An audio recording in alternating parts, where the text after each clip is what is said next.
سارے بندے ہیں، مگر حقیقی خشیت اگر کسی کے دل میں ہے، اگر کوئی یقیناً خاشع ہے تو وہ میرے وہ بندے ہیں جو تیرے دین کا علم حاصل کر لیتے ہیں۔ سبحان اللہ سبحان اللہ۔ ڈرنے والوں کی جماعت بہت زیادہ ہے، ہر کوئی خدا سے خوف کھاتا ہے، اللہ سے ڈرتا ہے، مگر مسلمانوں حقیقت میں اگر فلسفہ پڑھا جائے، اگر آپ سوچ کر دیکھیں، ایک مثال چھوٹی سی دیتا ہوں۔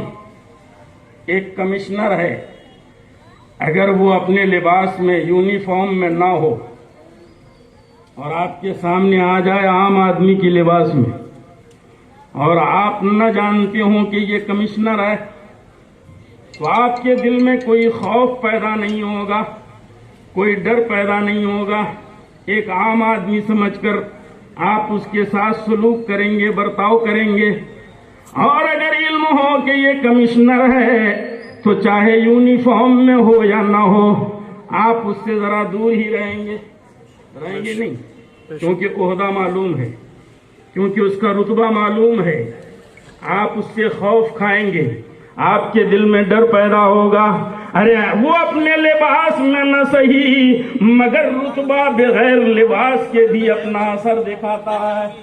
مسلمانوں اسی طرح جو اللہ کو زیادہ پہچانتا ہے، اللہ کی قدرت کو زیادہ جانتا ہے، اللہ کی قدرت کاملہ کا علم زیادہ رکھتا ہے، وہ بندہ اللہ سے زیادہ ڈرنے لگتا ہے۔ بے شک بے شک، سبحان اللہ سبحان اللہ۔ جتنا علم اللہ کے بارے میں ہوگا، آپ کو جتنا عرفان اللہ کے بارے میں ہوگا، اللہ کی قدرت کے بارے میں، اللہ کی طاقت و قوت کے بارے میں جتنا زیادہ علم ہوگا، اتنا ہی خوف آپ کے دل میں پیدا ہو جائے گا۔ مسلمانوں ورنہ بزرگوں کو ڈرنے کی ضرورت کیا ہے؟ اللہ والوں کو ڈرنے کی ضرورت کیا ہے؟ انبیاء کرام کے دل میں خوف خدا کیوں ہے؟